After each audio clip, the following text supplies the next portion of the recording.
9mm versus 40 Smith & Wesson short barrels. And what I have today is our Speer gold dot ammunition.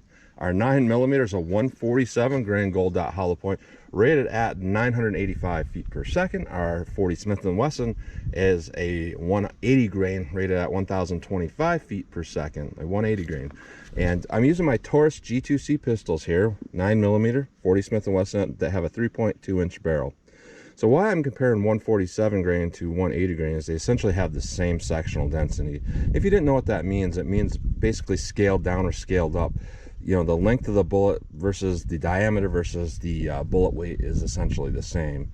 So if we had like a 155 grain 40, for instance, you know, it would be a lot shorter from bullet nose to the bullet base for how much it weighs and all that. So 147 grain is almost identical in a 355 diameter to a 40 diameter and 180 grain. It'd actually be 181 grain to be exactly the same. But I really like the heavier bullets sometimes when we're talking short barrels, because they get their pressure with less powder charge. Therefore you have a little bit less waste out the muzzle of a short barrel of unburnt powder. So in a sense it's very efficient to test. So we're going to see what we get in our short barrel. So I'm going to go through the chronograph, see what kind of velocity and accuracy I get at the same time. Then I'm going to do my 10% clear ballistic test.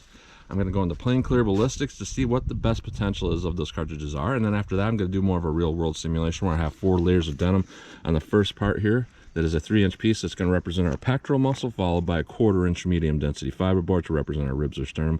Sometimes people ask why I do that, because ballistics gel is supposed to kind of be regulated to include that. But from what I have seen, a lot of times, you know, bullets pulled from animals, bullets pulled from autopsies have a smaller diameter and they're kind of mangled up a lot more than what they are even in an organic gel. So I feel like that's a really important thing to see what those bullets will do when they hit something hard. Plus the denim will also potentially clog a hollow point. We want to see, because people wear clothing, if a good bullet design can defeat that. And then after our ballistic test, I'm going to shoot at my steel to see what kind of practical accuracy I can get with these. So let's get started with this test. All right, I'm about 5 yards from the target. First up, we have our 9mm rated at 985 feet per second. And the 40s rated at 1025. That's both through 4-inch barrels. So our 3.2 inch barrel should give us less velocity. But let's see how close we get to that 985 feet per second with our Taurus G2C. 963, 969, no read, 969, 966, so very consistent velocity and accuracy. One shot I did pull, that was just me. So our 40 Smith & Wesson rated at 1025. Let's see what I can get here.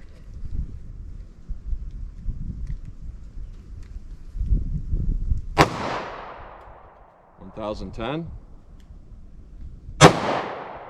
962, no read, no read again, 981, 964, 989. So pretty consistent velocity, about the same, but we're working with a bullet that's, you know, 33 grains heavier. So let's hit our ballistics gel block, see how these compare. All right, plain clear ballistics, what I like to call my best potential, because it gives that bullet the best potential to expand without getting clogged with denim, with the hollow point getting clogged. So 9mm 147 grain, let's see what this does. All right, 40 Smith & Wesson. Let's take a look.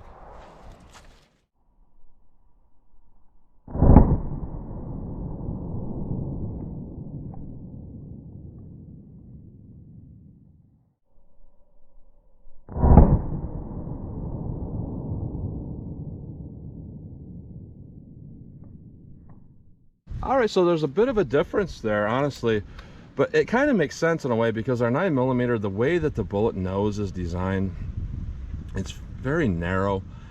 That makes it feed really well, but you know, it makes it kind of not dump the energy right away. As for 40 Smith & Wesson, it really tends to dump the energy right away because it's a very like flat nose. And if we look up here, you know, our 40's on the top, our 9mm on the bottom. Not a huge difference that we can see there necessarily, but you know, more energy with that 40, but it stopped quicker. That's indicating energy dump.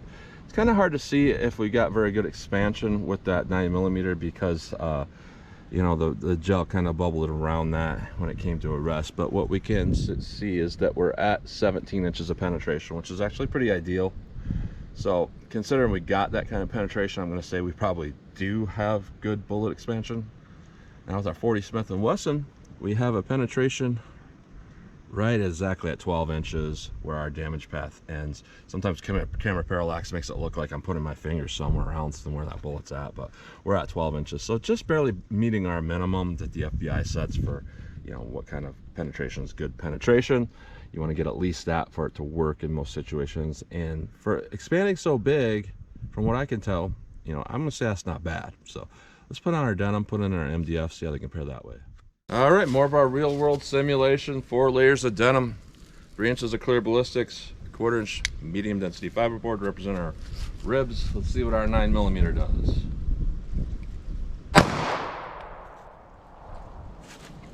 All right, let's hit that with our 40 Smith & Wesson. Let's take a look.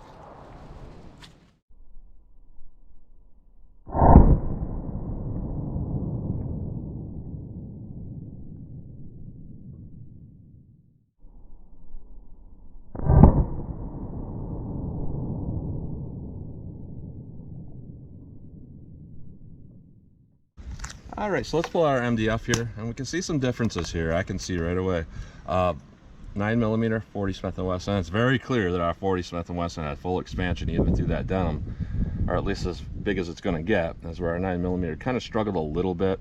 I can just tell that, you know, the difference here isn't 5 caliber difference. So we had more expansion of that bullet with our 40 Smith & Wesson. Through the first 3 inches, it looks the same as it did in plain gel. Our 9mm right about here probably started tumbling. That kind of looks like a tumble mark. We are facing backwards, but it definitely impeded that expansion quite a bit with hitting that denim and that MDF. But we still got adequate penetration of about 15¼ inches, so that's pretty good.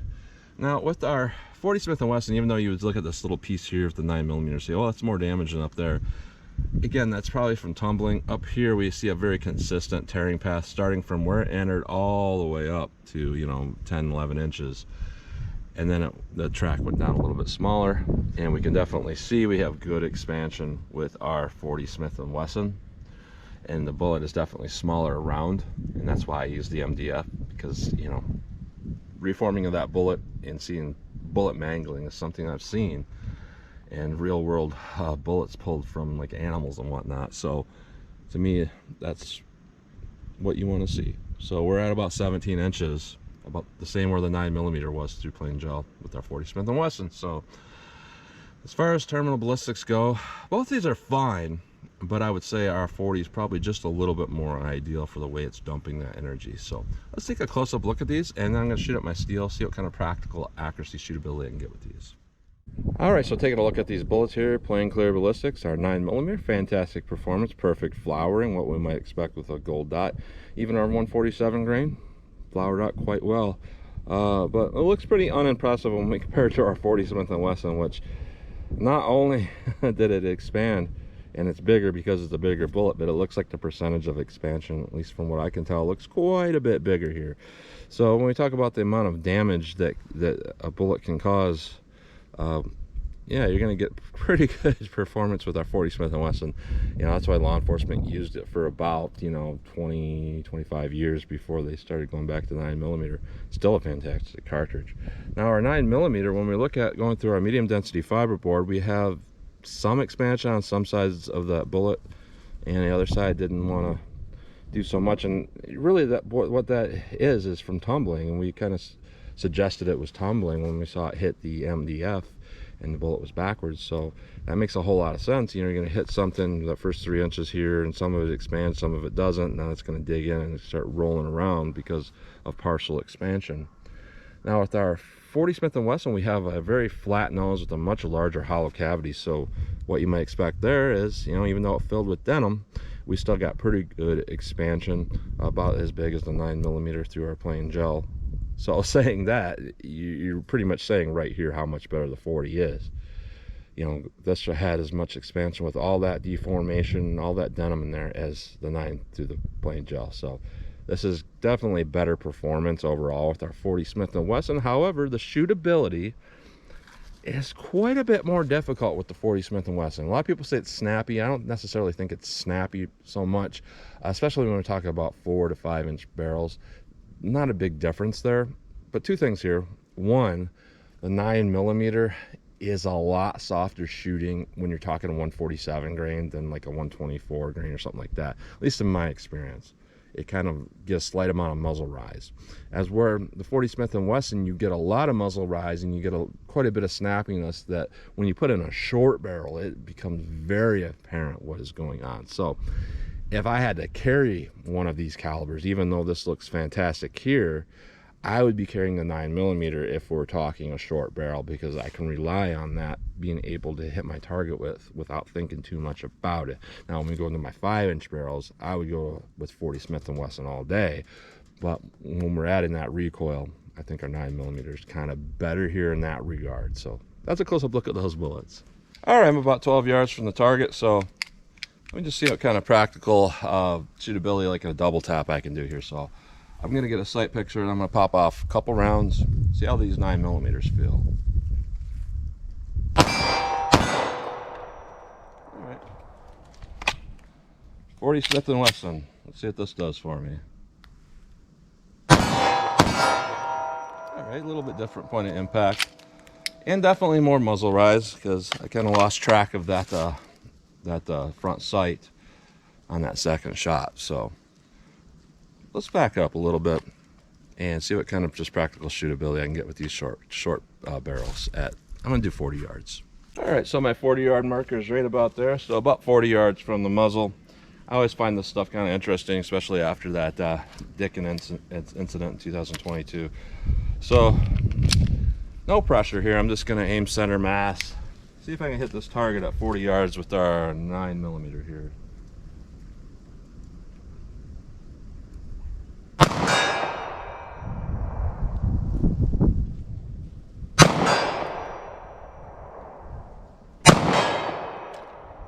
No real issues there. I don't think I can get a headshot, but let me see what happens if I aim up there.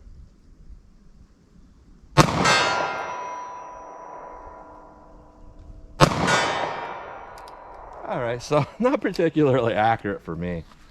Not precision accurate. So 40 Smith & Wesson. So I could do it from 40 yards.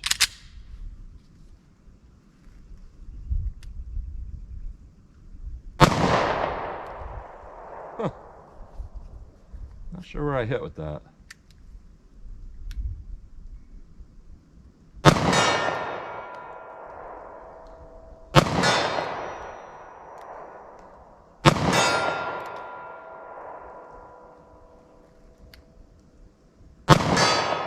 I'm thinking they're definitely hitting consistently low for me, which is kind of a challenge and kind of fun.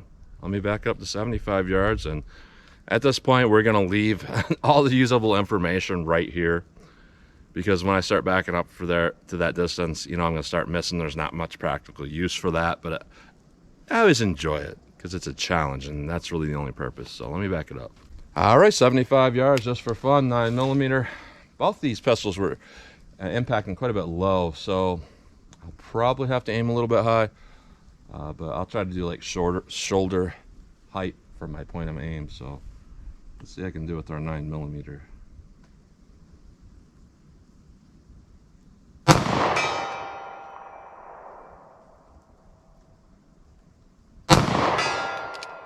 Looks like I only had a couple rounds left, and those seemed pretty accurate. 40 Smith & Wesson. This is going to be a little bit of a challenge. I don't know if you noticed, but this pistol is still kind of janky. It wants to drop mags sometimes, and the trigger wants to stick back.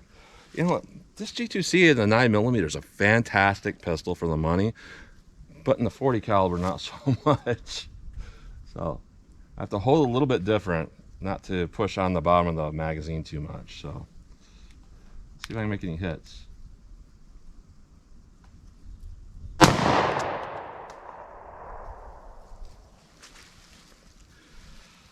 There we go. Now my entire video is about that. Comment section, lighten up. I hate that. Not my fault.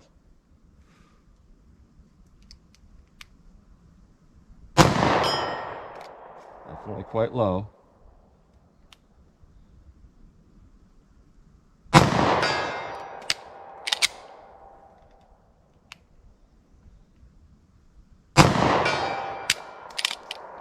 All right, so yeah, I probably should send this thing back to Taurus because it's not doing so well for me.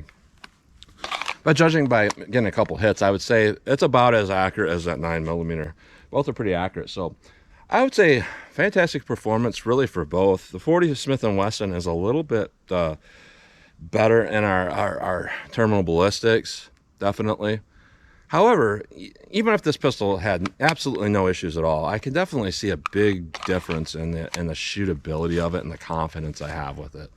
You know, I'm not really a beginner shooter, so, you know, for someone like me to be like, you know, I'm not particularly confident with it. It's kind of like, not quite like, but kind of like a snub nose 357 Magnum. Yeah, I can handle it, but I am not confident with something like that. If I'm going to use that caliber, I'm going to want to go up to a larger handgun. It's the same thing, you know, my truck gun is a 40 Smith & Wesson 5-inch pistol. Fantastic caliber, but when we go down to the shorter barrels, you start to have some negatives start to build up on there, like just shootability and everything. But ballistically, our terminal ballistics was great with our 40 Smith & Wesson. And with our 9mm, honestly, it's not bad. Recoils a lot less with the 9mm here. Very shootable.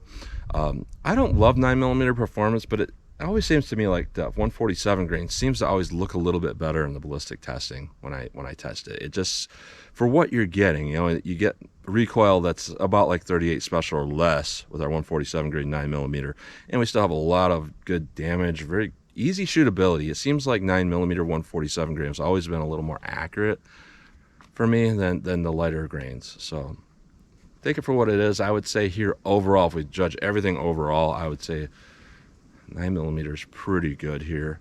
Our 40 Smith & Wesson, absolutely perfect terminal performance, but you know, there's sometimes some negatives to getting to that point of hitting that target. So that's what you get today, our heavy for caliber bullet weights and 9mm versus 40 Smith & Wesson. So as always, comment, share, and like, and thanks for watching.